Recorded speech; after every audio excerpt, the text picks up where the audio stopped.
Igreja relevante, sociedade versus denominação.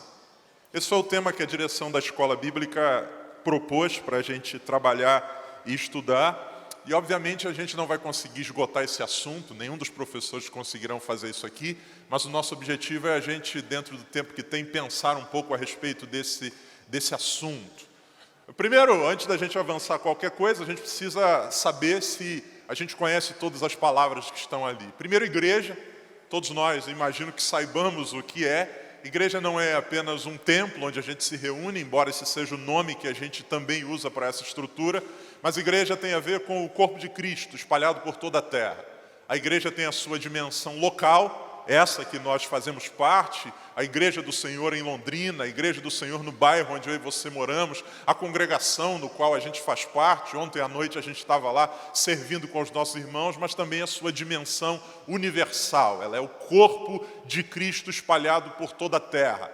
E entender isso, ou desfrutar disso, é algo maravilhoso. Você poder chegar em qualquer lugar do planeta, e embora talvez você não tenha tanto conhecimento da cultura, você não tenha conhecimento profundo da língua, ao encontrar um crente, a gente sabe que chegou numa família, a gente encontrou os nossos irmãos, a gente tem alguém ali com o qual a Bíblia diz que o nosso espírito testifica que somos filhos de Deus. Então, igreja tem a ver com isso. Relevante ou relevância, uma palavra comum, muito usada em diversos contextos, principalmente no que diz respeito à igreja. Há muita gente falando a respeito de como a igreja ser mais relevante. A palavra, a gente vai trabalhar isso mais profundamente no nosso segundo encontro, mas relevância, o termo relevante vem de relevo, ou deriva da palavra relevo.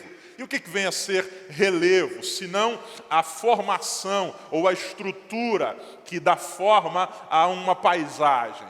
O relevo é o contorno, o desenho de uma estrutura que a gente pode visualizar. Quando a gente fala de algo relevante, é algo que se destaca no relevo. É algo que foge ou que vai além do padrão. Algo que numa dimensão padrão, a gente tem alguma coisa que vai além. Quando a gente olha, por exemplo, para uma montanha, a gente tem alguma coisa que é um relevo, ou que possui um relevo diferenciado. Nós estamos aqui numa determinada altura e a gente vê algo que é maior, algo que tem um relevo mais acentuado, algo que está além daquele que é o plano em que nós nos encontramos.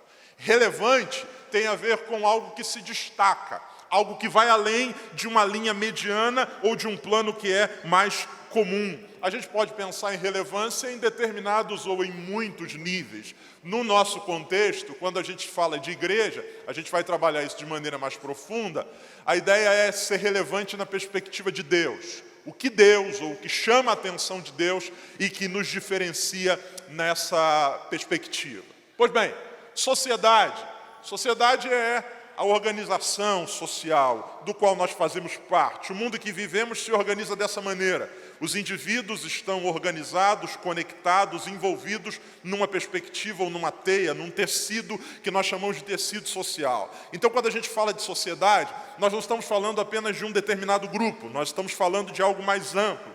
Quando a gente pensa na sociedade londrinense, nós não estamos pensando apenas no grupo do nosso trabalho, não estamos pensando apenas no grupo da nossa igreja, nós estamos pensando nessa dimensão muito maior, onde a gente tem gente que está participando da EBL, mas aqui fora tem gente passando, indo para o comércio, o shopping está aberto, tudo isso, ou todo esse conjunto de indivíduos formam a sociedade. E denominação, nós conhecemos muito bem. Denominação tem a ver com o nosso contexto. Nós temos no Brasil várias denominações evangélicas, que nada mais são do que grupos de pessoas que têm em comum não apenas a fé em Cristo, mas alguns entendimentos a respeito da fé em Cristo e também uma história e uma cultura em comum. O que nos diferencia enquanto denominação assembleiana dos nossos irmãos, por exemplo, presbiterianos, todos nós temos em comum, nós temos a mesma fé em Cristo Jesus, nós cremos na graça do Senhor, nós temos muitos pontos em comum, mas há algumas coisas que nos diferenciam, alguns conceitos são diferentes para nós.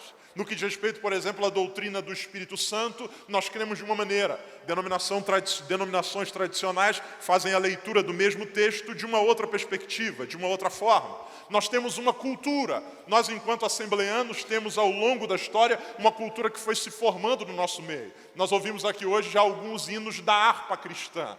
O que não é comum a gente ouvir, por exemplo, em outras denominações. Há denominações que vão ter o cantor cristão, outros que vão ter uma harpa avivada, e dentre outros. Não significa que nós sejamos melhores nesse contexto. Nós temos uma cultura diferente. Nós temos uma história diferente. A nossa igreja Assembleia de Deus, ela nasce num determinado momento histórico, ela começa numa determinada região do Brasil, e isso tem impactos que nós temos na nossa história até os dias de hoje. Isso traz uma marca para nós. Então, denominação tem a ver com esse grupo, no que diz respeito à questão evangélica, esse grupo que compartilha de visões semelhantes a respeito da fé cristã, que tem uma cultura e que tem uma história que os diferencia. O nosso assunto vai ser pensar um pouco a respeito dessa perspectiva da igreja relevante no contexto sociedade versus denominação. Bom, o que a gente vai trabalhar aqui durante esse período? Eu quero trabalhar com vocês, próximo slide, por favor, próximo. A perspectiva de foco. Onde o nosso olhar se concentra, para onde nós destinamos o nosso olhar e temos aquilo como prioridade.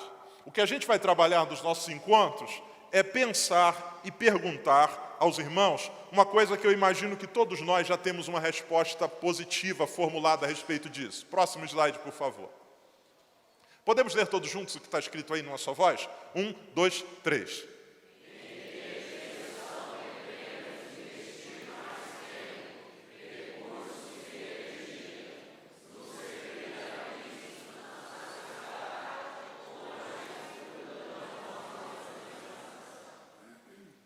Essa é a pergunta. Onde ou em que direção nós devemos investir mais tempo, recurso e energia? No servir a Cristo na sociedade ou na estrutura de nossa denominação? Eu imagino que a pergunta de todos, ou a resposta de todos nós para essa pergunta seja: qual é, irmão? Servir a Cristo ou gastar toda a energia e tempo na nossa denominação? Servir a Cristo na sociedade. Imagino que essa seja a resposta positiva de todos nós. Porém, na prática, não é bem assim que a gente age. Muitas vezes, como igreja, a gente vai se afastando desse ideal de Deus, que é manifestar as virtudes daquele que nos chamou das trevas para a sua maravilhosa luz num mundo corrompido e perverso. E às vezes, sem perceber, nós vamos concentrando nosso tempo, recursos e energia apenas para manutenção ou ampliação da nossa estrutura. Passamos a enxergar o mundo não como um lugar onde Cristo deve ser propagado, mas passamos a enxergar o mundo como um lugar onde a nossa denominação deve avançar. E ouça, isso é problemático, porque se a gente caminha por essa estrada, nós vamos nos afastando daquilo que é a missão do Senhor. Jesus, certa vez, junto com os discípulos, ele recebe uma inquirição dos discípulos. Os discípulos chegam perto dele e dizem: Senhor, a gente queria comunicar um negócio para o Senhor que a gente fez. A gente estava passando num determinado lugar aí e a gente viu um pessoal expulsando o demônio no teu nome. E como eles não fazem parte do nosso grupo, a gente tomou a decisão correta. A gente foi lá e mandou eles pararem. O que o Senhor tem a dizer sobre isso? Jesus não diz: parabéns, é isso aí. Não, isso aí. E se insistir, pode bater. O que Jesus diz é: não é isso. A fala do Senhor aos discípulos é: aquele que não é contra nós, é por nós. Estão fazendo no meu nome. Os demônios estão sendo impelidos. Deixa eles continuarem propagando. Deixa eles continuarem avançando.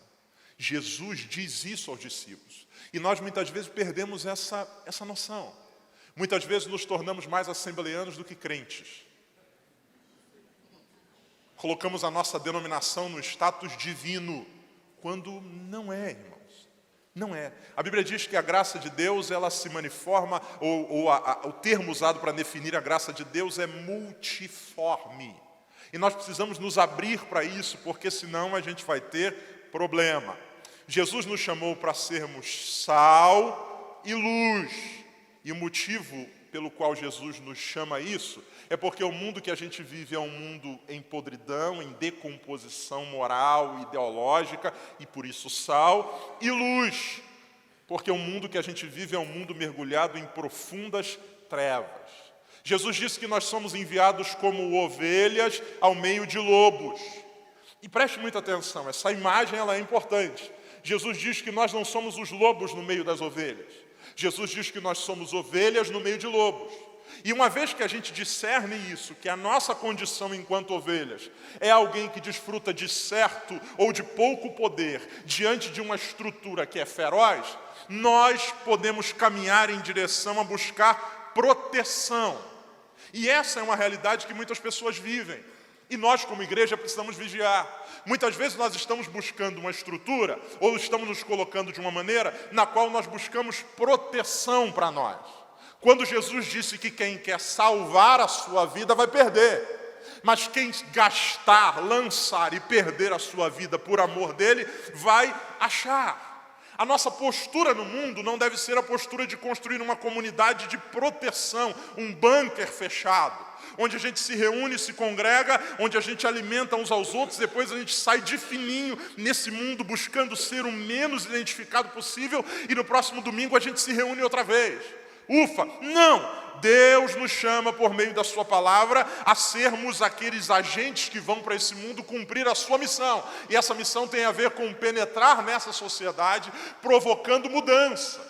As nossas igrejas estão normalmente cheias aos domingos, mas o que acontece na segunda-feira é um movimento que muitas vezes é esquisito. Porque todo mundo que vem e recebe de Deus, o movimento seria, ao terminar o culto, levar Deus, proclamar Deus, manifestar Deus. Mas o que muitas vezes a gente vê não é isso. O que a gente vê é um grupo que sai dali cheio, e esse grupo continua consumindo aquilo que recebeu só para si, e no domingo seguinte volta de novo. E por isso, ao tempo, ou ao passo que o número de evangélicos cresce no Brasil de forma cada vez mais escalonada, a gente também tem, em igual proporção ou até maior, o crescimento também de índices terríveis.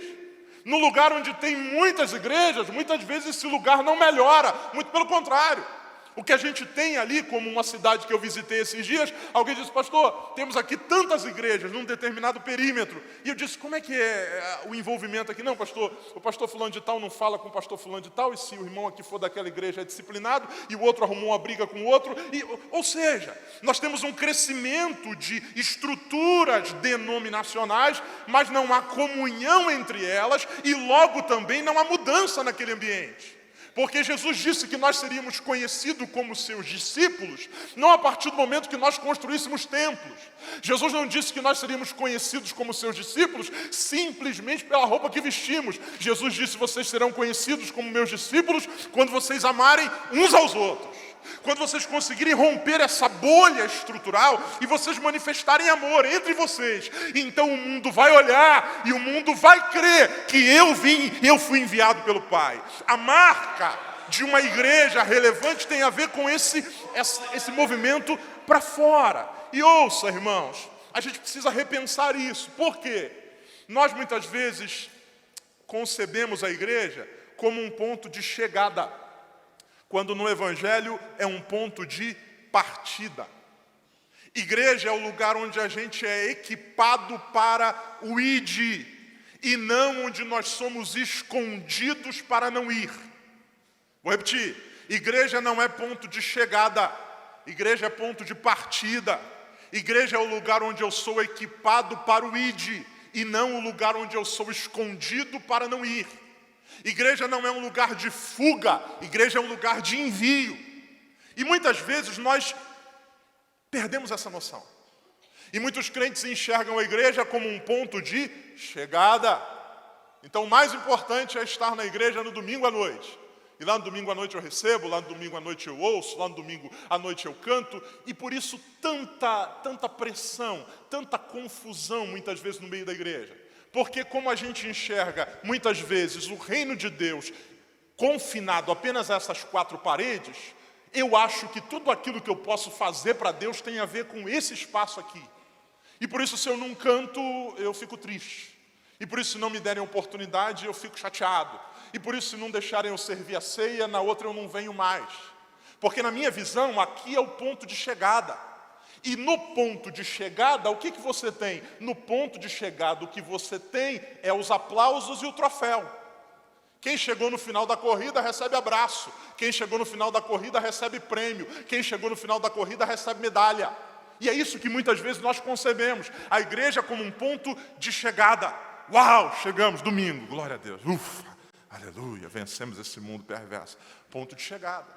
E aí o que nós queremos aqui dentro? Nós queremos ser reconhecidos pela nossa caminhada até chegar aqui.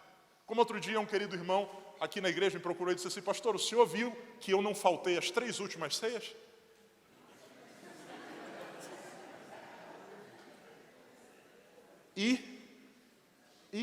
Não, pastor, eu não faltei as 3 últimas. O irmão quer o quê? O irmão quer um prêmio, o irmão quer um troféu, o irmão... Não é assim. Não é ponto de chegada. Não é lugar onde eu vou receber o troféu. Não é um lugar onde eu vou ser massageado do meu ego. Não é um lugar onde eu vou ser aplaudido por ter vindo. Não é um lugar... Igreja não é o ponto de chegada. Igreja é o ponto de partida. Aqui a gente é equipado por Deus para cumprir a sua missão. E qual é a missão do Senhor dada à sua igreja? Manifestar as verdades ou as virtudes daquele que o chamou das trevas para a sua maravilhosa luz. Então o anseio maior não deveria ser tomara que chegue domingo. O anseio maior deveria ser no domingo, tomara que chegue segunda. Porque eu vou voltar para a minha empresa e lá eu vou anunciar a Jesus. Eu vou fazer diferença, eu vou anunciar o Senhor. Eu quero que aquele meu vizinho se converta. Oh, Senhor, eu não vejo a hora de alguém sentar do meu lado do ônibus e eu poder ministrar uma palavra. Eu não vejo a hora de chegar naquele lugar e orar. É esse movimento que Jesus disse: vão por todo mundo e preguem o evangelho a toda criatura. Então ouça, nós precisamos rever a nossa postura, porque senão a gente transforma nisso num ponto de chegada e num esconderijo. Igreja não é esconderijo de quem quer vencer o mundo. Igreja é lugar onde nós somos equipados por Deus para lutarmos o bom combate da fé fora dessas 4 paredes, irmãos. E se nós não entendermos isso, a gente vai se perdendo. E ouça, esse não é um problema apenas da nossa geração. Não é um problema apenas desse tempo. Esse é um problema comum ao ser humano. Por quê? A gente tem muita facilidade para perder o foco. E neste processo, a gente pode acabar tendo grandes prejuízos. E eu quero chamar a atenção de vocês a respeito desse assunto. Por quê? Porque nós estamos vindo de um período complexo. Ainda temos aí um estado de pandemia, mas aquele momento mais agravado, onde nós tínhamos mais restrições, ele passou. Eu não sei você, mas eu estava com muita vontade de estar de novo com um monte de gente na igreja. A gente passou aqui alguns meses pregando para essa câmera, irmão. E não é a mesma coisa, irmão. Não é a mesma coisa. Não é a mesma coisa. É melhor ver gente dormindo do que falar para uma câmera.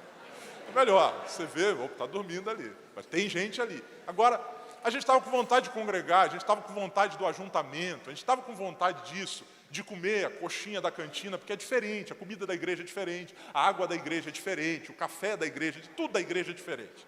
Ok? É maravilhoso. Pois bem, saímos de um período de restrição e aí voltamos ao nosso ajuntamento. E o que eu percebo que tem acontecido em alguns cenários evangélicos? Nesse processo de volta, nós estamos tentando recuperar o tempo perdido. Só que essa recuperar do tempo perdido, num movimento que é um movimento de sobrecarga da nossa agenda para os encontros uns com os outros. Eu vou repetir. Querendo recuperar o tempo perdido, alguns estão sobrecarregando a agenda na perspectiva do encontro uns com os outros. E ouça, irmãos, a gente não pode migrar de um extremo para o outro. Tínhamos um momento em que não poderíamos estar juntos, mas agora o que eu percebo é que alguns só querem estar juntos. Culto em cima de culto, reunião em cima de reunião, evento em cima de evento, programação em cima de programação. E normalmente, ou na grande parte dos casos, prego em muitas igrejas. Quando é feita a apresentação, alguém pergunta assim: tem alguém que está conosco que não é evangélico? Irmão, nos últimos meses, nos lugares que eu tenho visto, na igreja maior que eu fui, tinha 2. A igreja lotada. Caravana de não sei de onde, caravana de não sei de onde, caravana de não sei de onde, a congregação tal, a caravana de não sei de onde, o pessoal que veio, e daqui a pouco canta um, canta outro, cantou 3 horas de culto, e a gente disse, rapaz, que culto, que maravilha, que coisa gostosa, que coisa fantástica. Ou seja, aquela indisposição, ou aquela impossibilidade de estar junto, se transformou agora no movimento da gente querer estar muito junto. Isso é bom em certa medida. Mas o risco que nós corremos é, nesse processo, esquecer do nosso propósito principal. E o nosso propósito principal é manifestar a Jesus a esse mundo perdido. Senão, o que nós vamos fazer é ter uma agenda cansativa, daqui a pouco a gente não aguenta mais isso, e nós vamos, ao invés de avançar, regredir. Amém ou não amém? Amém. Ok? Bom, esse não é um problema só dessa geração. Eu quero convidar você para a gente ler um texto. Lucas 9, versículo 51.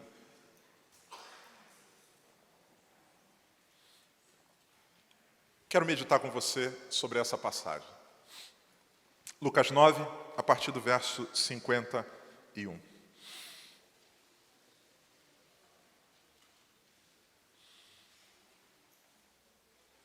Diz assim a palavra do Senhor. Aconteceu que, completando-se os dias para a sua assunção, manifestou o firme propósito de ir a Jerusalém. Continua, por favor. E mandou mensageiros diante de sua face, indo eles, entraram numa aldeia de samaritanos para lhe prepararem pousada. Mas não o receberam, porque o seu aspecto era como de quem ia a Jerusalém. E os discípulos, Tiago e João, vendo isso, disseram, Senhor, queres que digamos que desça fogo do céu e os consuma, como Elias também fez? Voltando-se, porém, repreendeu-os e disse, vós não sabeis de que espírito sois, porque o Filho do Homem não veio para destruir as almas dos homens, mas para salvá-las. E foram para outra aldeia. E aconteceu que, indo eles pelo caminho, lhe disse um, Senhor, segui-te-ei para onde quer que fores. E Jesus lhe disse, as raposas têm covis, as aves do céu ninhos, mas o Filho do Homem não tem onde reclinar a cabeça. E disse a outro, segue-me. Mas ele respondeu, Senhor, deixa que primeiro eu vá enterrar meu pai. Mas Jesus lhe observou, deixa os mortos o enterrar os seus mortos, porém tu vai e anuncia o reino de Deus. Disse-lhe também outro, Senhor, eu te seguirei, mas deixa-me despedir primeiro dos que estão em minha casa. E Jesus lhe disse, ninguém que lança a mão no arado e olha para trás é apto para o reino de Deus. Preste atenção. Essa passagem narra para nós a caminhada de Jesus em direção a Jerusalém, onde vai se dar o seu martírio, a sua morte e também a sua ressurreição. Essa seção do Evangelho de Lucas, que começa no capítulo 9, versículo 51 e vai até o final, ele é chamado de a última viagem. É um termo que alguns comentaristas usam, embora ele seja um termo muito sucinto, muito sintético, porque essa última viagem de Jesus em direção a Jerusalém, ela é composta de vários pequenos deslocamentos ou várias outras viagens que estão dentro dessa. Ele está indo daqui para Jerusalém, mas no meio desse processo ele faz pausas, paradas, ele se movimenta, ora num lugar, ora em outro, rumando em direção até a cidade de Jerusalém, onde será concluído o seu propósito. Lucas diz para nós que Jesus começa esse deslocamento, indo para Jerusalém. Jesus saiu da Galileia, atravessou o Jordão pela parte sul, cruzou a parte de Samaria, que é onde está esse texto que a gente acabou de ler. Depois ele foi para uma região chamada Pérea, depois passou pelo Jordão a oeste, depois por Jericó e subiu para Jerusalém. Fez um deslocamento grande em direção a essa cidade. O verso 51, volta para mim por favor, de Lucas 9. Lucas começa dizendo para nós o seguinte, aconteceu que completando-se os dias para a sua assunção. É interessante que Lucas, ele não fala, ou ele não usa a expressão morte. A expressão usada por Lucas, ele diz que haviam completado-se, ou estavam próximos de completar-se os dias para a sua assunção. O foco de Lucas não está na morte, mas naquilo que viria depois, que seria a ressurreição de Cristo. Lucas consegue, pela fé, enxergar, vislumbrar, e ao escrever, ele coloca isso para nós de forma muito bela, ele usa o termo assunção, ou seja, ele vai sofrer, ele vai ser chicoteado, ele vai ser preso, ele vai morrer, mas o ponto final não é esse. Ele vai ressuscitar e vai ser assunto aos céus. Ele coloca para nós, ou nos situa nesse tempo. Jesus está saindo com os discípulos, indo para Jerusalém, e o propósito final, ele chegar lá, cumprir a sua missão e ser assunto. O texto diz: manifestou o firme propósito de ir para Jerusalém. Jesus, junto com os discípulos, ruma em direção à cidade de Jerusalém, e a expressão usada por Lucas é muito interessante. Ele usa a expressão firme propósito, que é uma disposição interior que se manifesta em direção e que se torna visível a todos. Eu vou repetir: disposição interior, o desejo, vou para Jerusalém, que se manifesta em direção. Ele chama os discípulos e diz: vamos, e eles rumam naquela trajetória, e que se torna visível a todos. A Bíblia diz, a gente vai ver logo mais a seguir, que os samaritanos viram que o aspecto dele era como de quem ia para Jerusalém.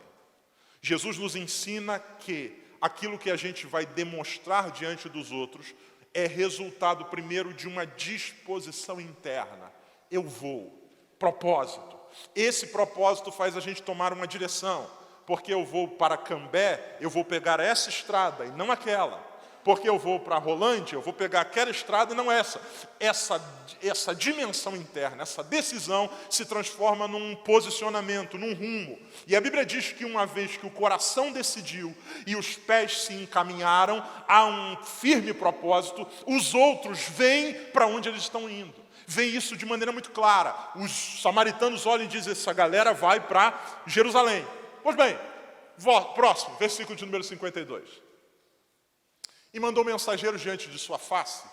Indo eles, entraram numa aldeia de samaritanos para ali prepararem pousada. Jesus aqui usa uma estratégia diferente. Ele está indo para Jerusalém, ele pega alguns mensageiros, alguns discípulos e diz assim: vão na frente. Onde Jesus estava sempre tinha muita gente interpelando, gente querendo ser tocada, gente querendo ser curada, gente tocando na sua orla, gente o comprimindo, gente descendo do teto.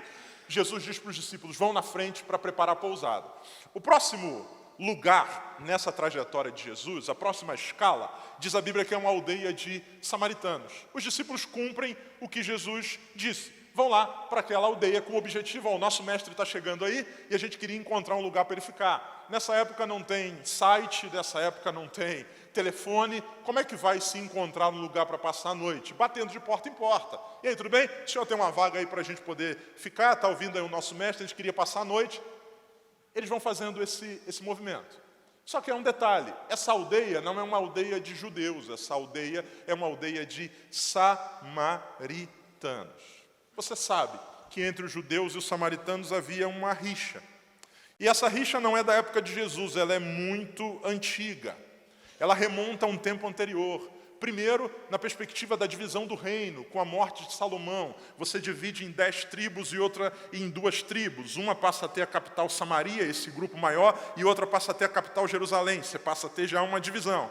Depois disso, alguns anos após, você tem uma invasão estrangeira. Os assírios tomam aquelas 10 tribos, levam alguns judeus dali cativos e trazem alguns assírios para colonizar aquela região. Acontece então uma mistura entre assírios e judeus. E aí o que acontece? O povo das 2 tribos de cá olham para eles e não os veem como puros. Não, eles estão misturados. Aquela galera lá é mestiça, eles não são judeu puro sangue. Eles se misturaram junto com os assírios. Essa tensão, ela migra do contexto de raça e ela passa para um nível religioso. Você vai ler em João capítulo de número 4, que a Bíblia diz que quando Jesus se encontra com a mulher samaritana no poço de Jacó, ela faz uma pergunta para Jesus. E a pergunta é: onde nós devemos adorar? Porque vocês, os judeus, dizem que é em Jerusalém, no templo, mas os nossos pais, os nossos líderes nos dizem que é no Monte Gerizim.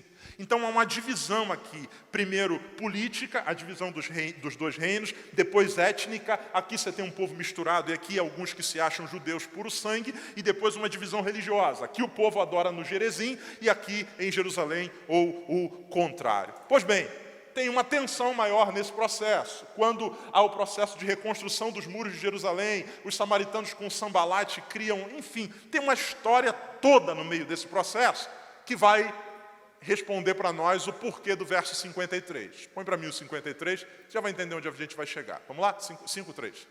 Próximo versículo, por favor. Mas não o receberam, porque o seu aspecto era como de quem ia a Jerusalém. Os discípulos vão na frente, mandados por Jesus, vão lá, arrume lugar para a gente passar a noite. Eles vão, chegam lá, batem de porta em porta, a gente queria um lugar, um quarto, um espaço, uma estalagem, a gente queria passar a noite. Os samaritanos olham e, vocês estão indo para Jerusalém, né? Está nítido na cara deles. Não tem vaga. Mas como assim, pô? O estacionamento de camelo está vazio, não tem ninguém, está vazio isso aqui. Não tem vaga. Está reservado. Mas a gente queria só passar uma noite, não tem vaga. Mas o nosso médico, não tem vaga. Vai no outro. E aí? Não tem vaga, não tem vaga, não tem vaga. Eles estão ali, num mato sem cachorro. O Senhor mandou a gente vir, o Senhor mandou a gente encontrar um lugar, e essa cidade ninguém nos recebe, essa aldeia de samaritanos, os caras não gostam de nós porque nós somos judeus, sabem que a gente está indo para Jerusalém, não tem vaga, não tem vaga, não tem vaga. Neste processo, Jesus chega. Verso de número 54. Jesus chegou, os discípulos estão lá, imagino que discutindo entre si, o que a gente faz agora? Daqui a pouco ele está chegando, alguém olha e diz, já chegou. Jesus chega e eles vão falar com Jesus. Os discípulos Tiago e João, vendo isso, disseram, Senhor, queres que digamos que desça fogo do céu e os consuma, como Elias também fez? Esses discípulos são incríveis, né, irmão? Quando eles falam, a Bíblia diz que a boca fala do que o coração está o quê? Cheio. O que eles estão cheios? De ira, de revolta. Por quê? As portas da cidade se fecharam para eles. Ninguém quer receber eles lá. Então, quando Jesus chega, eles abrem o coração. Só que preste atenção. Esses caras são cuidadosos, como a gente muitas vezes é. O coração se revela, mas eles colocam uma moldura, usando a expressão que o Cleverson usou aqui, uma embalagem, um pacote, para tentar camuflar o que eles estão sentindo. A gente quer isso, mas a gente precisa encontrar uma melhor maneira de dizer isso. É como seu filho, você já sabe onde é que ele quer chegar, mas ele tenta de alguma maneira criar um ambiente favorável para que o seu coração se incline para ele pedir o que ele quer. O texto diz que Jesus chega, eles estão irados, só que o que eles fazem? Ao falar com Jesus, eles demonstram algumas coisas que podem parecer interessantes. Primeiro, apesar da ira, eles demonstram reverência. Os discípulos disseram, diga comigo por favor, irmão, Senhor. Eles não perdem a reverência. Eles não gritam, eles não xingam, Senhor. Eu imagino alguém que está olhando de fora dizendo, rapaz, esse grupo é fiel ao líder. Esse grupo chamam Jesus de Senhor. Eles são reverentes, reverentes. Só que ouça, reverência sem essência de um coração rendido, nada mais é do que religiosidade. O que é a religiosidade? A religiosidade nada mais é do que o rito esvaziado do coração. É gente que diz a coisa certa, é gente que faz o que se espera, é gente que reproduz aquilo que de alguma maneira é esperado dele, mas o coração não dialoga com aquilo. A gente diz uma coisa, mas no interior a gente tem uma outra pulsão e um outro movimento dentro de nós. E nós precisamos, como discípulos de Cristo, vigiar para a gente não seguir no caminho da religiosidade. Eu sei os hinos, eu sei a hora que levanta a mão, eu não chego atrasado no culto, só que se Deus olhar e Ele olha para o meu coração, Ele vai ver alguém fazendo a coisa certa, mas com o coração totalmente errado. Os caras que chamam Jesus de Senhor de forma reverente, o que eles querem? Matar todo mundo. Mas, Senhor, aleluia, bendito seja o teu nome. Reverência é o rito desprovido do coração. Eu contei outro dia aqui na igreja de uma experiência, de como a gente pode camuflar a estrutura externa escondendo o coração. Eu fui pregar, há muitos anos atrás, no Rio de Janeiro, num lugar chamado Morro dos Macacos. Benção, irmão. Se você quiser passar férias lá, me avisa. É muito legal. É uma aventura, um negócio assim sensacional. Tive que subir escoltado, enfim, um rolo terrível. Morro dos Macacos, no alto de um bairro chamado Vila Isabel. Fui pregar no Morro dos Macacos, era uma vigília à noite. Eu tinha pregado de manhã, tinha participado de um evento à tarde, tinha pregado num culto à noite e fui para aquela vigília para pregar. Chegando lá, assim que eu entro na igreja, o pastor está começando a vigília e disse assim: irmãos, nós vamos dobrar os joelhos e nós só vamos levantar quando Deus mandar. Eu falei, é complicado, porque a Bíblia diz orai sem cessar, então eu acho que ele não vai mandar levantar nunca. Até Jesus mandar. Enquanto o Espírito não mandar, ninguém levanta. E, amém. Cheguei, dobrei os joelhos lá. Irmãos, você já dormiu na igreja alguma vez? É diferente o sono da igreja, não é, irmão? É um negócio assim, você é arrebatado. Eu dobrei os joelhos. Eu me lembro, talvez dos 2 primeiros minutos de oração. Daqui a pouco, irmão, algo tomou conta de mim. Fui levado no... Irmão, eu dormi, eu apaguei, irmão. Apaguei. Eu era o pregador da noite. Estou lá de joelhos dobrados. Quando eu voltei a mim, quando eu acordei, irmão, que eu abri o olho, eu de joelho dobrado, estava todo mundo de pé e cantando. E aí, eu falei, se eu levanto agora, vai dar na cara que eu dormi. E eu sou o pregador da noite. O que eu vou fazer? Eu vou tentar camuflar. Aí eu me coloquei de forma mais firme assim, de joelho dobrado, e comecei a orar alto. Jesus! Ensina o teu povo a orar mais, a buscar a tua face, nos dá fome de ti. Eu me lembro que tinha umas irmãzinhas idosas sentadas atrás, uma delas virou para a outra e falou assim, que bênção, hein? Queria que meu filho fosse assim.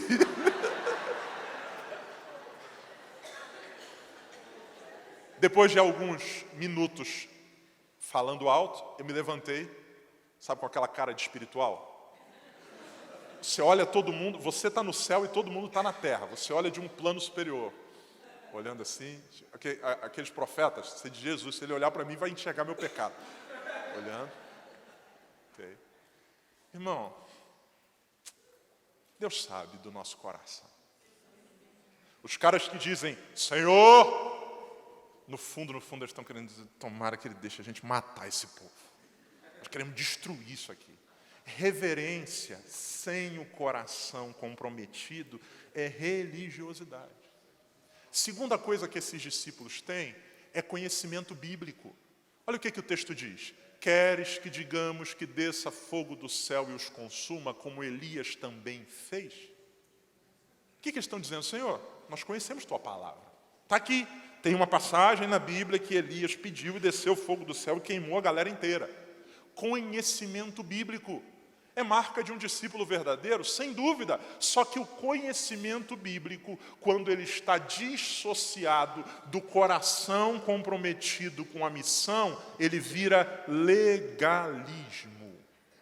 E o que é legalismo? O legalismo nada mais é do que eu usando a palavra de Deus para dar base àquilo que eu acredito que seja mais certo fazer ou acontecer. E alguém já disse que a Bíblia é a mãe de todas as heresias, porque a gente pode pensar dali coisas que respaldem o nosso comportamento. Então eu uso a Bíblia não como algo para me transformar, eu uso a Bíblia como um instrumento que eu uso para querer transformar tudo ao meu redor. A Bíblia não é para mim, palavra de Deus que me muda. A Bíblia é a espada que eu uso para cortar ou ferir todo mundo ao meu redor. Então o que eles dizem é, na tua palavra diz que caiu fogo do céu e matou. Se na tua palavra diz, nós queremos isso.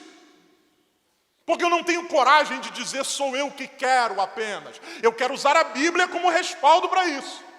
E essa é a grande questão. Nós não queremos assumir a nossa responsabilidade, dizendo, Jesus, eu quero matar todo mundo. É o que está no meu coração, Senhor. Eu quero ver sangue, eu quero ver fogo, eu quero ver corpos carbonizados.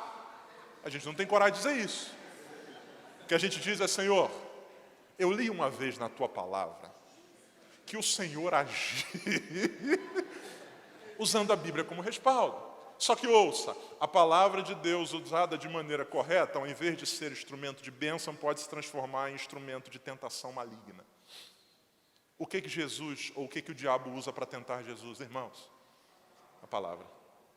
Está escrito, joga-te daqui para baixo, os teus anjos te segurarão, ou ele dará ordem aos seus anjos para que te guardem. O que Jesus diz é o seguinte, aquilo que o apóstolo Paulo vai de maneira linda sintetizar. Paulo diz assim, a letra mata, mas o espírito o quê? Vivifica. O que Jesus está dizendo, o que Jesus diz para o diabo é o seguinte, eu sei que está escrito, só que eu não posso tentar o Senhor meu Deus. Ele disse que ele tem poder para, mas eu não vou usar o seu poder para satisfazer os meus desejos. Porque a pergunta não é se está escrito ou se não está escrito apenas, a pergunta é quem é glorificado no final. Se Jesus pula dali para cima, ou dali para baixo e os anjos seguram, ele ia fazer um espetáculo. No final todo mundo diz, uhul, ele é o cara. Só que ele escolheu o caminho, não de usar a palavra para satisfazer a sua vontade, mas de render sua vida à vontade do Pai.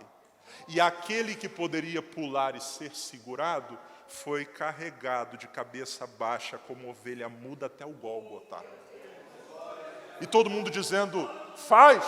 Você lembra de Pedro? Pedro pega uma espada e faz uma loucura, corta a orelha. Meu Deus do céu, uma confusão. Jesus, me solta aqui um pouquinho, deixa eu resolver essa parada. Pega a orelha, coloca no lugar. É aquele rolo todo. Jesus olha para Pedro e diz assim, você acha que eu não tenho poder? Se eu quisesse, eu pediria e o meu Pai enviaria legiões de anjos para me salvar. A questão não é falta de poder, a questão é a vontade do Pai. E a vontade do Pai é que eu vá até o final, a morte, a ressurreição. Conhecimento bíblico dissociado da missão vira legalismo. Era o que os fariseus faziam. Decoravam a lei, mas com o coração distante. O que Deus diz a Israel? Deus diz a esse povo que se aproxima de mim. Deus não diz, o problema de vocês não é falta de frequência nas reuniões, vocês se aproximam de mim. O problema de vocês não é que vocês não falam a coisa certa. Esse povo que se aproxima de mim me honra com os lábios. O problema de vocês não é presença, o problema de vocês não é performance, o problema de vocês é coração. Vocês se aproximam de mim, vocês me honram com os lábios, mas o coração está longe de mim. Aí Deus diz, eu não suporto mais os cânticos de vocês.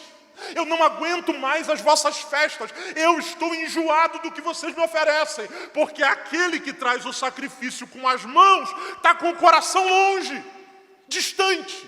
Então ouça, Jesus vai tratar com os discípulos e vai mostrar aqui para nós a partir desse exemplo. Primeiro, os caras têm conhecimento bíblico, os caras têm uma aparente reverência. Em terceiro lugar, eles creem no sobrenatural. Olha o que eles dizem para Jesus. O Senhor quer que a gente peça para que desça fogo do céu e consuma todo mundo. Eles não pedem para Jesus, Senhor, arruma um lança-chama para a gente queimar.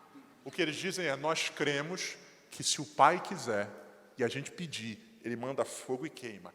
Crer no sobrenatural. Crer no sobrenatural é uma marca de um verdadeiro discípulo? Sem dúvida, irmãos. Nós precisamos mais do que nunca combater essa ideia desse racionalismo cristão, que muitas vezes prega de que tudo se resume à matéria. Tudo se resume às contingências humanas. A vida se limita a isso aqui, quando não é bem assim. Nós temos um Deus que age de maneira sobrenatural.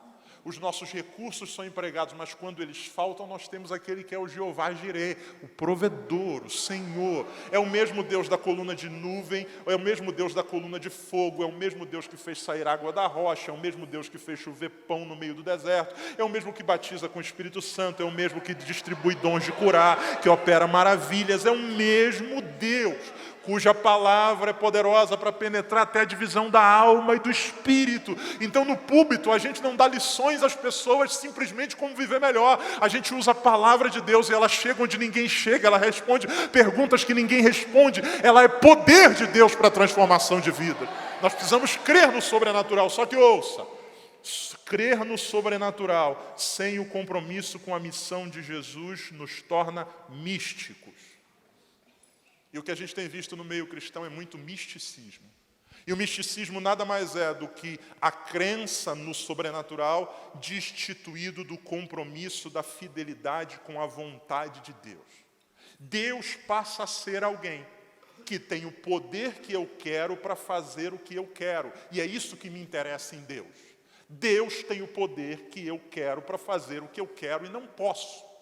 Eu quero matar vocês, mas eu não posso. Eu não posso porque eu não tenho poder, eu não posso porque eu posso ser preso, eu não posso porque vocês podem me matar também, mas eu tenho o meu Deus. Como outro dia uma irmã, que eu chamei a atenção dela por conta de uma coisa errada, ela disse assim: pastor, fica tranquilo, seu nome está no meu caderninho de oração. O que é isso, irmão? Isso é uma ameaça gospel.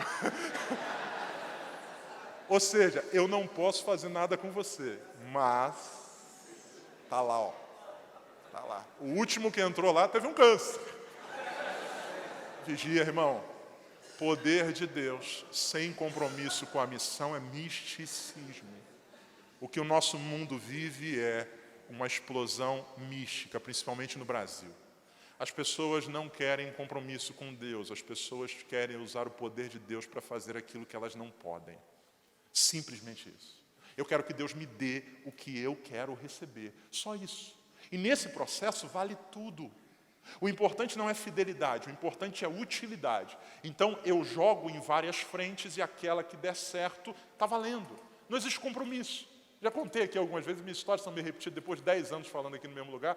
Eu e um outro pastor fomos fazer uma visita para uma pessoa.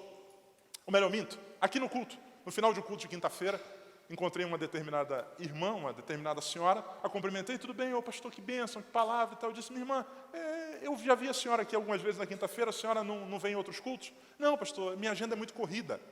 Foi muito corrida, a senhora trabalha à noite? Não, pastor, assim, na segunda-feira eu vou na missa de cura e libertação do padre fulano de tal. Terça-feira, pastor, tem uma mulher lá no meu prédio que ela dá passe. Pastor, é sensacional. A gente chega carregada, ela joga pipoca assim em cima da gente, sai leve. Pastor, quarta-feira, tem uma amiga minha que me indicou uma cartomante. Pastor, o senhor precisa ir lá. A mulher chega, joga, é passado, presente e futuro. Mas na quinta-feira, eu estou na noite da vitória na Assembleia de Deus. Aleluia.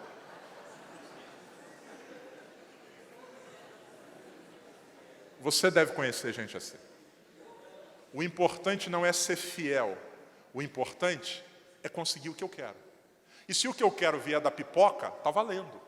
E se o que eu quero vier do tarô, está valendo. E se o que eu quero vier da campanha, está valendo. E se o que eu quero vier, se eu arriar o despacho na encruzilhada e eu conseguir o que eu quero, está valendo. Não importa a fidelidade, o que importa é o que eu quero.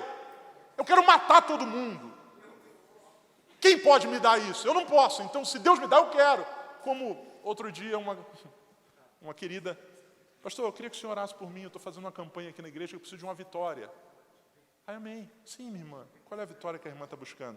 Pastor, assim, é que tem uma pessoa que eu gosto muito, mas ela tem um problema, ela é casada. Mas eu creio, pastor. Eu creio que Deus é Deus do impossível. Pô, irmão. Misticismo. Deus usando o seu poder para fazer o que eu quero. Eu quero matar todo mundo. Eu vou pedir ao Pai para que faça isso por mim. A gente precisa vigiar o nosso coração. Porque senão a gente pode caminhar também nesse caminho. E a pergunta é, por que os discípulos estão tão revoltados? Por que os discípulos estão assim? Por um motivo apenas. Eles entenderam errado a sua missão.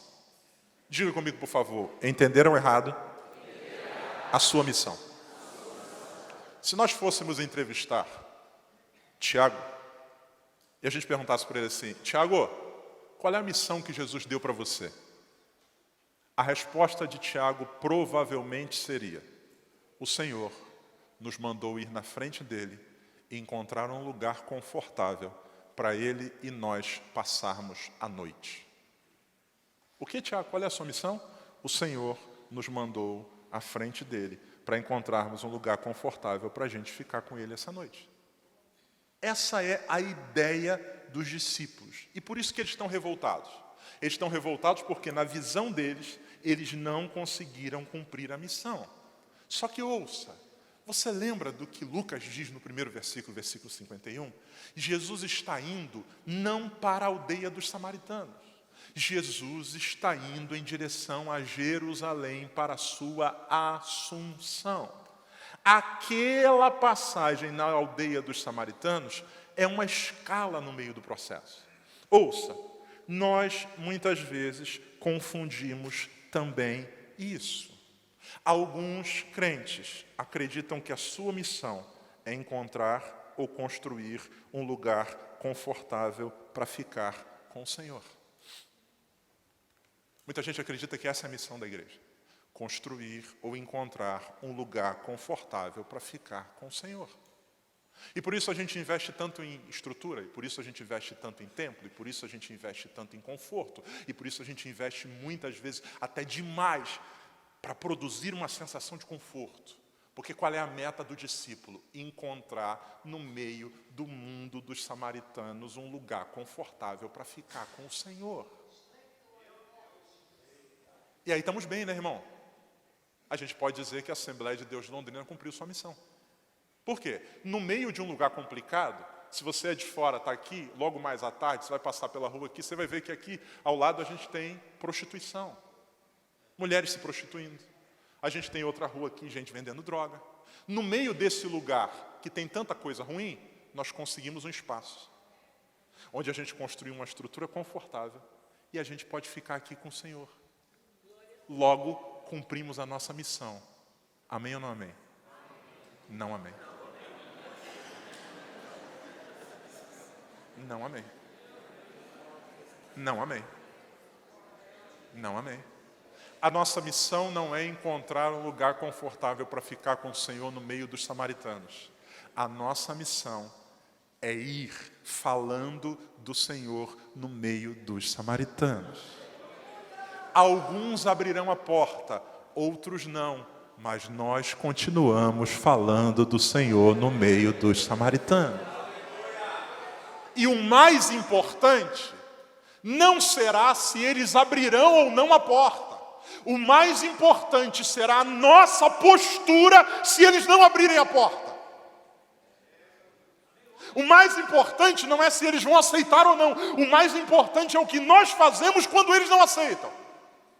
Porque muitas vezes nós criamos uma ideia na nossa mente de que o processo de evangelização é um processo mágico, startado pela nossa ação. Eu vou chegar lá, eu vou falar de Jesus para ele, e quando eu já tive na minha cabeça, quando eu estiver falando no meio da mensagem, ele vai se curvar, ele vai se jogar no chão, vai dizer, eu me arrependo, é isso mesmo, eu me quebranto. A gente chega e diz, Jesus tem uma obra na sua vida, se você não se converter, você vai para o inferno, e Deus quer te salvar. E o cara olha e diz assim,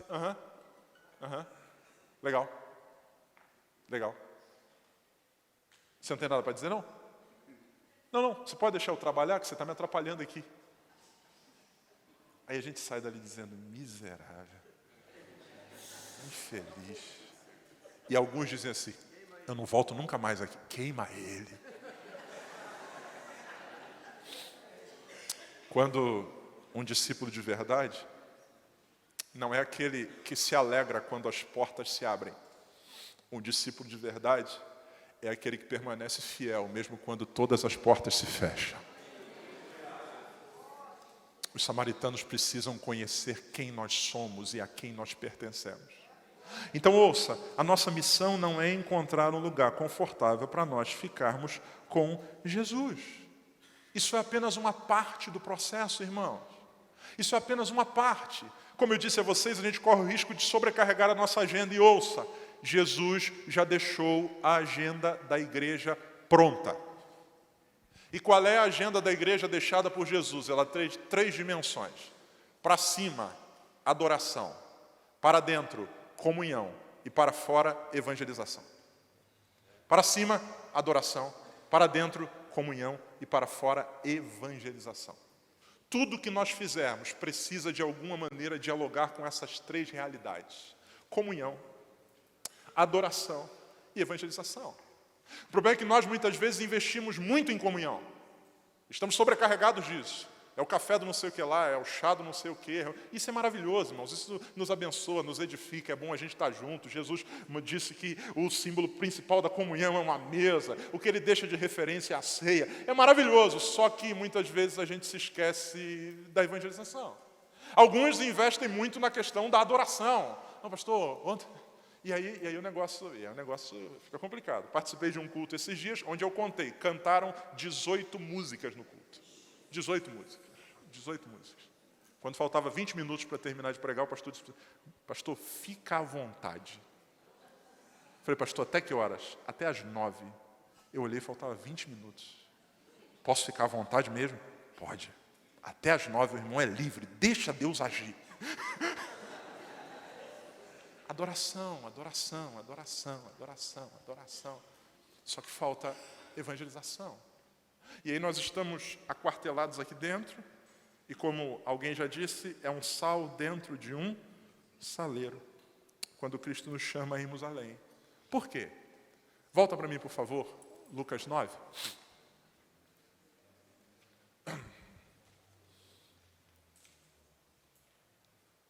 Versículo de número 55. Depois que os discípulos falam com Jesus, Jesus voltando, repreendeu-os e disse, vós não sabeis de que espírito sois. Preste muita atenção. Os discípulos estão preocupados e revoltados, porque na visão deles, eles não foram bem-sucedidos. E qual era a missão deles? Encontrar um lugar confortável para ficar com o Senhor, essa é a ideia. Aí Jesus olha para eles e diz assim, vocês não entenderam nada, cara. Os meus discípulos são aqueles que me pertencem. E ouça, de onde muitas vezes vem a nossa revolta com o mundo? A nossa revolta com o mundo, ela muitas vezes vem a partir de uma percepção errada de bem. O que vem a ser isso? A gente muitas vezes nos vê de forma inferiorizada. Na cabeça dos discípulos é o seguinte, eles têm o que nós precisamos e eles não nos dão o que nós precisamos. Eles querem o que tem só para eles. Jesus chega e diz assim, vocês não entenderam nada, vocês não sabem de que espírito vocês são. Ou seja, os discípulos acham que o mundo tem o que eles precisam e o mundo não está lhes dando. Quando Jesus diz é o contrário, é vocês que têm tudo o que precisam e o mundo não quer. Não são vocês que estão perdendo porque eles não abrem a porta. São eles que estão perdendo porque eles não vão me ter ali. E isso muitas vezes é o que faz confusão na nossa mente.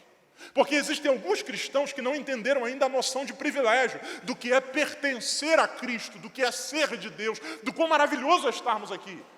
Isso muitas vezes cria em nós um complexo de inferioridade.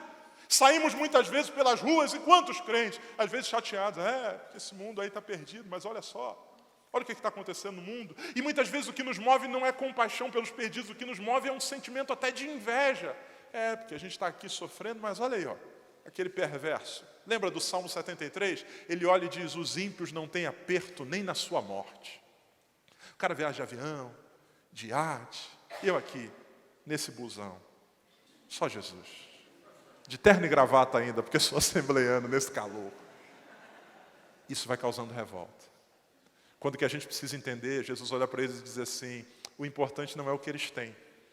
O importante é quem tem vocês. Vocês não sabem de que espírito vocês são. Ei, Senhor, nós não encontramos um lugar para o Senhor ficar. Vamos em frente. Senhor, mas onde é que a gente vai dormir? Fica tranquilo. Eu sou o Senhor. Vocês não se lembram que quando eu tirei Israel do Egito não tinha hospedagem? Sim. E ninguém passou frio, porque eu enviei uma coluna de fogo. E ninguém dormiu ao relento, porque enviei uma coluna de nuvem. Não tinha restaurante, mas eu fazia chover maná e codornizes. Não tinha Sanepar, mas eu fazia jorrar a água da rocha.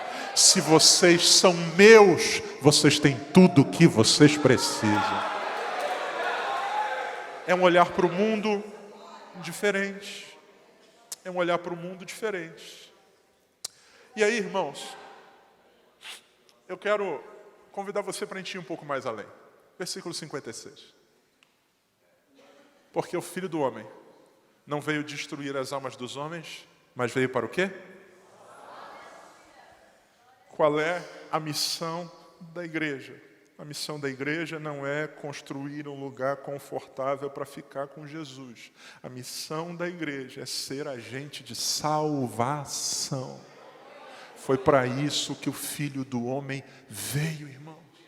Então, todas as vezes que nós estamos nos desgastando com programações, com eventos, com coisas, e isso não redunda em movimento de salvação, nós precisamos rever os nossos conceitos. Quando nós não proclamamos mais, quando nós não rompemos essa bolha maravilhosa que muitas vezes nos cerca, tem alguma coisa errada, irmãos. Caso contrário, nós estamos confundindo a igreja com o clube. E o que é o clube? O clube é uma estrutura que busca se tornar cada vez mais confortável para que os sócios permaneçam lá. Essa é a ideia do clube. Eu tenho que construir um lugar legal para que vocês fiquem felizes com isso, vocês possam pagar a mensalidade, que é o dízimo.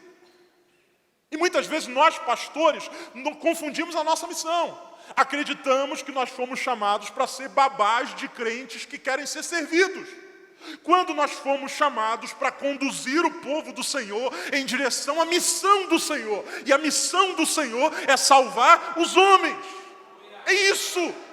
Caso contrário, nós vamos virar um clube. E toda a nossa energia, recursos, vai ser gasto para manutenção dessa estrutura.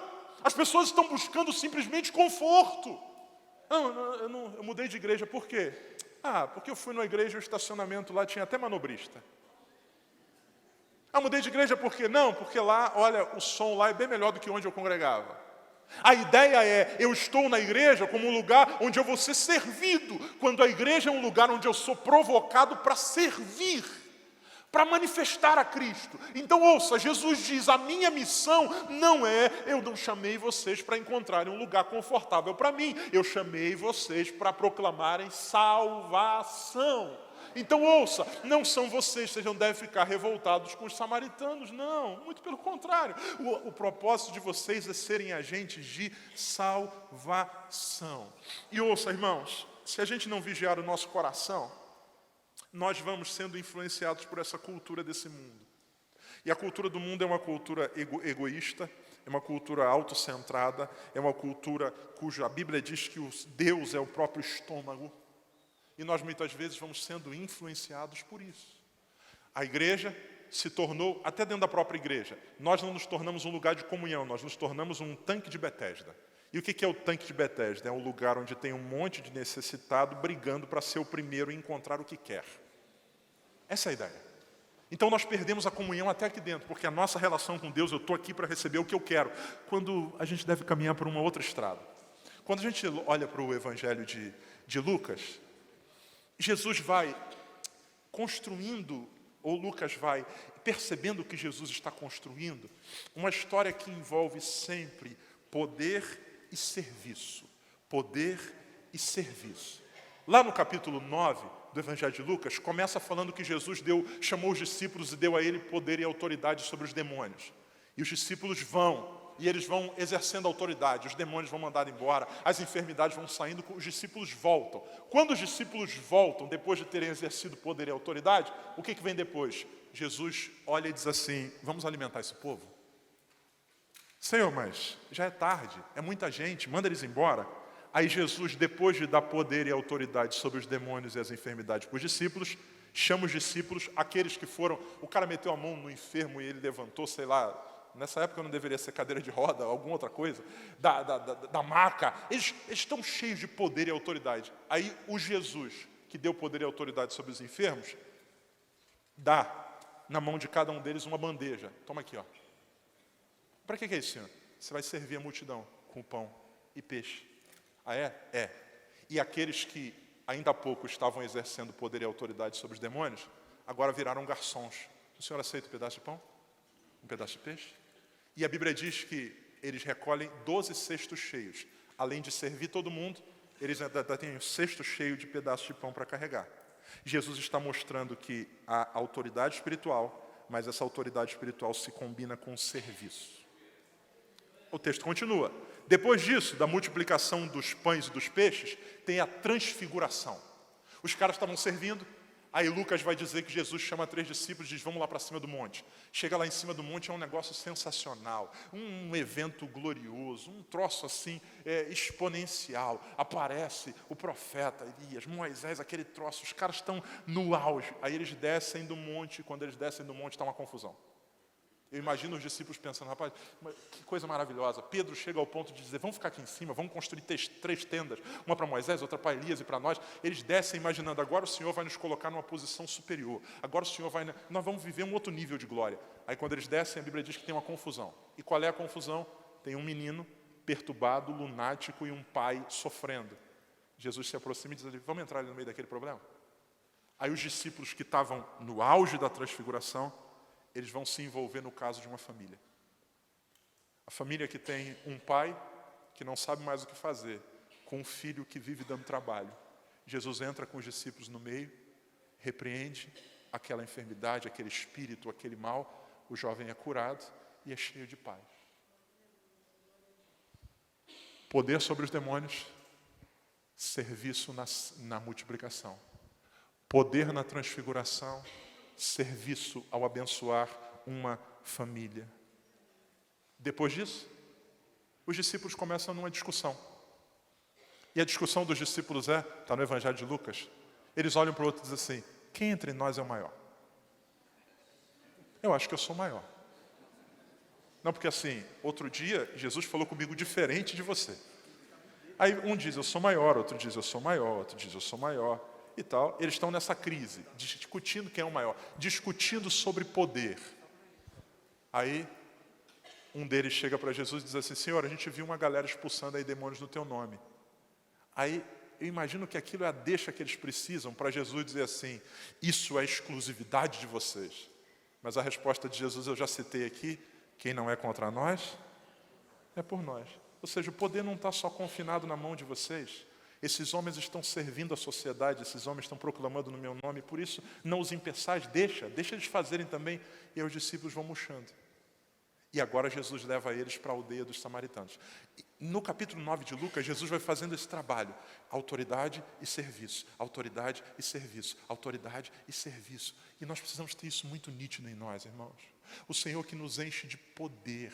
Esse poder não é só para a gente pular na igreja, segurar anjo, conversar com a parede. Você já viu crente conversando com a parede? Não, um negócio sensacional. Outro dia eu fui num culto, tinha um irmão profetizando para a parede.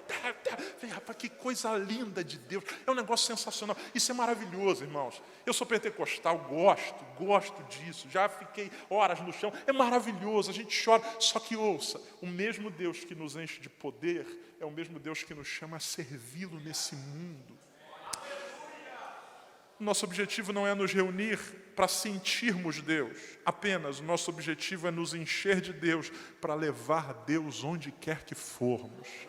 O Senhor não nos mandou na aldeia dos samaritanos apenas encontrar um lugar. O Senhor nos mandou no meio dos samaritanos para manifestar as suas virtudes. Aqueles samaritanos poderiam dizer, se os discípulos tivessem feito a coisa certa, no final do processo, olha, aqueles caras nós não abrimos a porta para eles, mas aqueles caras são diferentes. A grande pergunta que eu termino fazendo para você hoje é, o que o mundo tem dito a nosso respeito? O que a vizinhança da nossa igreja diz ao nosso respeito? Nós somos uma bênção ou nós somos um problema? Nós somos uma bênção ou nós somos um transtorno?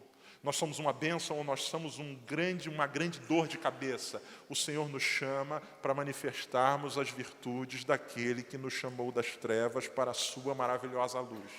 E não é à toa que depois que os discípulos passam por isso, no capítulo 10, mais à frente, Jesus vai falar a respeito da parábola do bom samaritano. Os caras estão querendo matar samaritanos. Aí Jesus diz assim, deixa eu contar uma história para vocês. Tinha um levita, um homem da lei, conhecia muito, escolhido, ungido, separado, sabia do lugar da adoração. Só que o homem que está indo para o seu culto, ao ver alguém caído no meio do caminho, achou que o mais importante era o que ele receberia lá, quando tão importante quanto o que ele receberia lá, era o que ele poderia dar aqui. Lá eu vou receber, mas aqui eu posso entregar. Tem alguém aqui que precisa de mão, abraço, cuidado, óleo, azeite. E a Bíblia diz que o homem que mexe com o sagrado, o homem que mexe com a unção, passa de largo. O que lida com o azeite da unção, não entendeu que alguém precisava de azeite nas feridas. Veio um sacerdote, o homem que faz a intermediação entre os homens e Deus, o homem do sacrifício, o homem que apresenta as demandas dos homens a Deus, não entendeu que ele é chamado para apresentar as demandas dos homens a Deus, mas ele, porque representa Deus, foi chamado para levar Deus aos homens. Naquele momento, aquele sacerdote, alguém que entendia sobre morte, alguém que imolava vítimas, alguém que via animais agonizando, agora vê um homem caído e não entende que não foi chamado apenas para matar cordeiros, mas foi chamado para salvar vidas, e não se compadece, passa de largo. Mas a Bíblia diz que vem um homem. Esse homem, ele não é sacerdote, ele não é levita, ele não, o azeite que ele anda não é um azeite ungido, o vinho que ele tem não é o vinho da ceia, ele é um homem que simplesmente entende que pode e deve ser bênção onde quer que vá.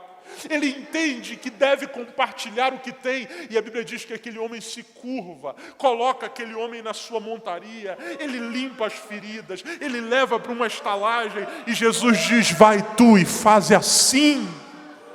Irmãos, o Senhor nos chama para sermos instrumentos de salvação nesse mundo. Ouça, amados, e aqui eu termino. Nós vivemos um tempo muito perigoso. O Brasil está vivendo um tempo de profunda e intensa polarização. E um dos riscos que a gente corre no meio desse processo político é que esse processo político se afete o nosso coração e as nossas relações.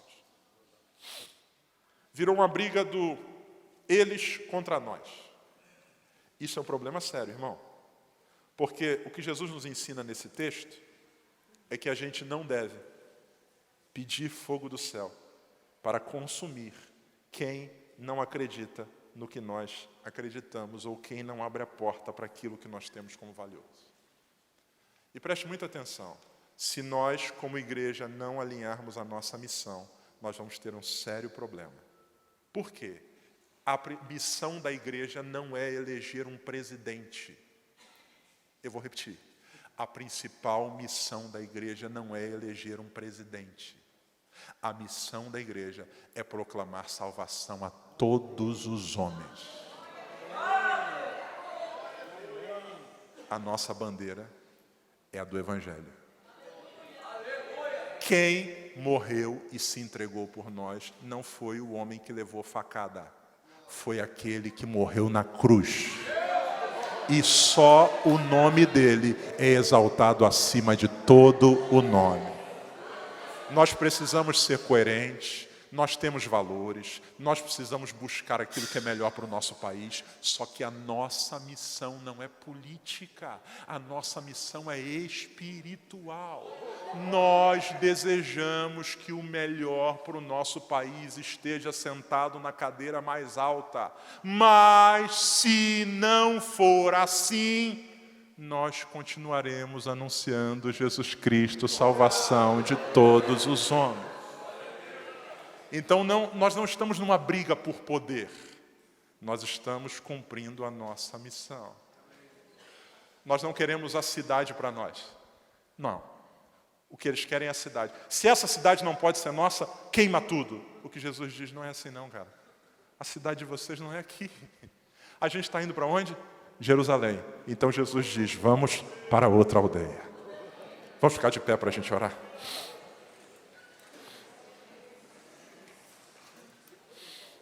Você pode fechar seus olhos.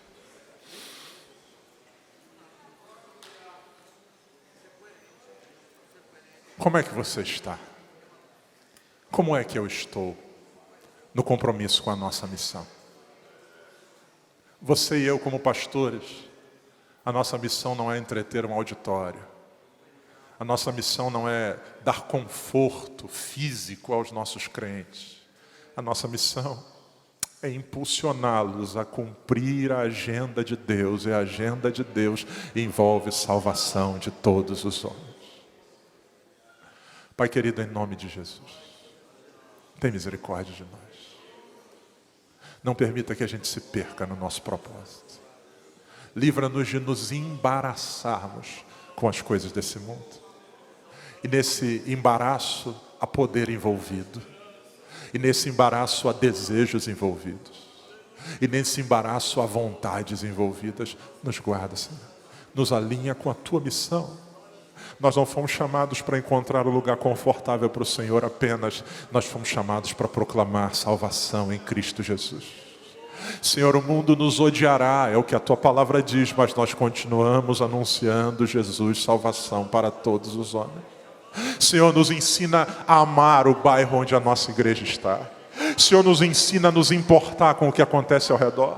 Cada casa daquela vizinhança, cada pessoa com quem eu encontro na rua, o meu colega de trabalho, a mulher que me atende na padaria, o frentista, o motorista dos ônibus. Senhor, são homens que precisam de salvação em Cristo Jesus.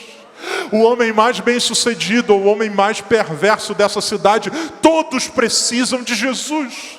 E o Senhor não entregou essa missão aos anjos, o Senhor confiou à Tua igreja que somos nós. Por isso, Deus, limpa o nosso coração. Limpa o nosso coração de todo ódio. Limpa o nosso coração de toda ira. Limpa o nosso coração de todo egoísmo. Limpa, Jesus. Nós fomos chamados para proclamar a salvação em Cristo Jesus. O Senhor quer salvar o candidato que foi preso e está solto. O Senhor quer salvar o candidato que disso ou daquilo. O Senhor quer salvar a todos os homens. Nos ensina a olhar para esse mundo com os olhos de Jesus. O Senhor quer salvar os samaritanos. A gente que nos odeia, mas o Senhor nos chama a amá-los como o Senhor os amou. E que seja assim em nome de Jesus. Que cada crente entenda que o mesmo poder que os capacita para estender a mão sobre os enfermos é o mesmo Senhor que os chama a servir o povo que precisa. Que seja assim, hoje e sempre. Amém e amém. Deus abençoe vocês em nome de Jesus.